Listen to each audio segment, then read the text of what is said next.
Shedeur Sanders, his pro football debut. I don't ever remember a rookie that has been drafted outside of the first round taking the league by storm.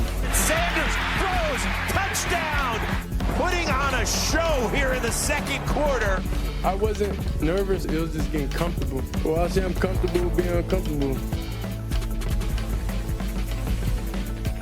A primetime game performance for the son of prime time. Jeremy Fowler and Sam Acho are back with us to talk about Shedeur Sanders. And Sam, I'm going to start with you. What was your reaction to Shedeur Sanders' first game as a pro? I was extremely impressed. Shedeur Sanders was comfortable and confident. You saw him stand in the pocket and take hits and deliver strikes. Some of the throws that he made popped and jumped off of the screen. They were veteran-type plays. He looked like a vet. He did not look like a rookie. What also impressed me was his ability to use his legs. He did not show that in college at Colorado. So for me, the level of development and growth for Shedeur Sanders and calmness on the sideline stood out more than anything else. So, Jeremy, based on what you've heard out of Browns camp, did Shedeur do enough last night to improve his standing on the depth chart? Doesn't hurt. I mean, he put himself in a nice position, especially because everybody else is hurt. Dylan Gabriel, Kenny Pickett have had hamstring issues. This is a prime opportunity for Shedeur Sanders to work his way potentially into that 2 spot, because Joe Flacco, I think the expectation is that he'll earn the starting job as long as things go the way they have been. He'll probably start that 3rd preseason game. So they're sort of treating him like a starter right now. But otherwise, this is a blank canvas, and he showed accuracy. He's been accurate in camp. And I know the Browns are really happy with his ability to avoid sacks. That was the issue at Colorado. You know, lack of urgency in the pocket has been a knock on him, especially talking to some people that were involved in the Panthers-Browns practice this week before the preseason game. So he showed the ability to get rid of the ball and do that.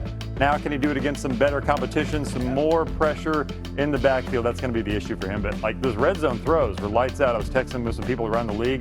They said that was impressive. He reset his feet, delivered the ball, tight window spots, and it was good. Yeah, a lot of the stuff that we saw at Colorado, and accuracy is a part of his game. He led the country in accuracy last year in completion percentage in college. Anthony Richardson, he's uber talented, but he's a guy that hasn't been available. He completes 50% of his passes. That's not going to cut it if you're the Indianapolis Colts. He has to play better. He has to play better.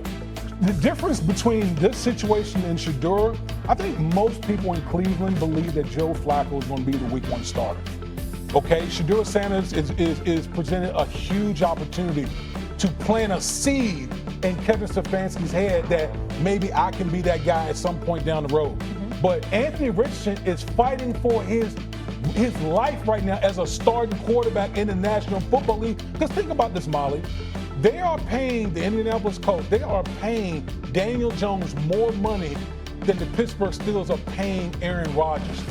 I always say follow the money. The money will tell you what people think about a certain situation.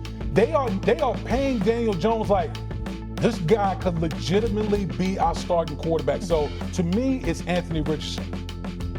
The money tells you that Daniel Jones is going to be their starter. To me, I think Anthony Richardson and that ship has sailed. 47.7 completion percentage. It's a small sample size, but he got off to such a horrible start. The leadership factor, the work ethic, all the stuff that's been reported out of Indianapolis, on top of the fact that they went out and got a quarterback they think can run the offense better. I think it's over for Anthony Richardson and Indy. I think their best chance to win is with Daniel Jones, which is why, for me, it's Shedeur. Because you have 6 quarterbacks under contract right now in Cleveland. They're not going to keep 6 quarterbacks on the roster all year long, and you don't have the pressure to go out and win this starting job. All you have to do, you ask for an opportunity. This team passed on you again and again and again in the draft till they got him in the 5th round. To be able to go out and show, even without the first team reps, I can operate the offense, I can make it look clean, I can deal with sudden change, because I think personally, I know that how you feel about preseason games, and I feel the same way. I'm allergic to bad football, but these are opportunities to learn. How does he handle if his headset goes out? How does he handle if he fumbles the ball away? What's he doing with his teammates on the sideline to keep them locked in, to show leadership, to keep them encouraged? Those are things that this coaching staff has to see to know the answer to our 25-year quarterback conundrum is in the building. without the pressure of him trying to go win that job week one, because I think Joe Flacco certainly is the best option that they have, and he's going to get a lot of snaps. Tyler Huntley's backing him up. There's two other quarterbacks that are injured right now between Dylan Gabriel and Kenny Pickett. This is the opportunity he's been clamoring for a really long time. So for him to finally take advantage of that, I think will go a very long way, not just in terms of the depth chart, but for him long term in the eyes of the franchise. Well, I get where you're coming from. Both answers are legit. In the case of Anthony Richardson, my condolences to you, brother. We're on live national television having a conversation about Daniel Jones starting ahead of you. I mean, that's just the ultimate indictment. I mean, it just is. I mean, the fact that you're a high draft pick, you're a top 5 pick, and you end up in a situation in your third year or so in the league, and we're looking at you and we're saying Daniel Jones. That's just bad. It's just bad. That's number one. We get that out the way. But I'm going to answer this question by saying Shedeur Sanders. And I'm going to tell you why. I think he's being set up to fail. That's right, I'm going to say it. Okay. Here we are on national television, right? There's been 11 practices, if I remember correctly. He's been starting against he's been playing against the third unit. He's fourth on the depth chart. And then suddenly you throw him into the start lineup, and he hasn't had any reps with the first team at all. Think about that. So you're just gonna throw him to the wolves like that, huh? I mean, you know, if he had first team snaps in practice, I don't say that. But he doesn't, and then all of a sudden he's starting tomorrow night. It's like you want him to fail. I'm not accusing the coaches of doing this. I'm not accusing the GM of doing this. But that owner, Mr. Haslam, that's a different animal right there. It's a $230 million guaranteed deal to Deshaun Watson.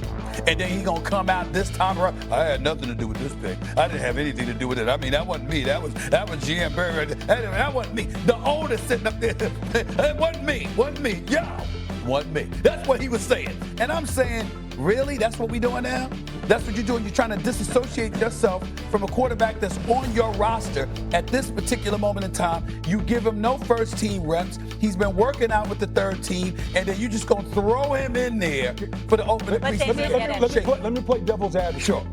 Isn't that the job every week of a backup quarterback? Backup quarterbacks never get first team reps. But if a quarterback goes down, you are required to go into the game and operate at a high level in the game. So that's to me, that's number one. That's number one. I need to throw a question at you, but go ahead. Go ahead. No. What I'm saying is, you being a champion, you playing in this league, I understand the job of a backup. But this situation is different.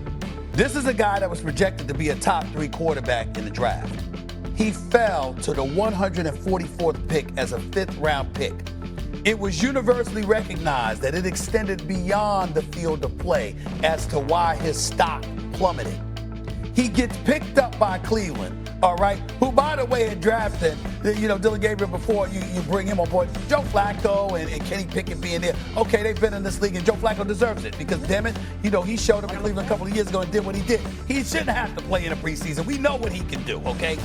I'm simply saying, if you look at the kind of circumstances that Shedeur Sanders has had to embrace, and on top of it all, you haven't exposed him to any first-team reps. And then the first time he's going to see anything comparable to that is in his first ever preseason game. I'm just saying that looks very suspicious. I will say this. I think, number one, we have to start throwing out the whole pre-draft process as it relates to Shedeur Sanders. Because the bottom line is with him, he's a 5th round quarterback, 4th on the depth chart. I would make a case for Shedeur Sanders in this.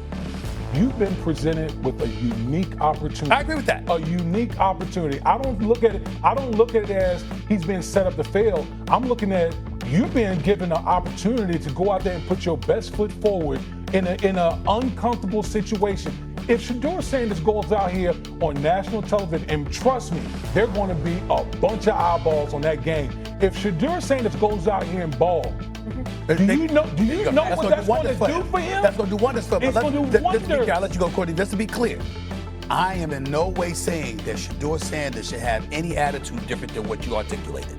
He needs to think exactly how you said. I'm talking. I'm saying what I think, just like Damian Woody was saying what he thinks. Right. We ain't encouraging him to think like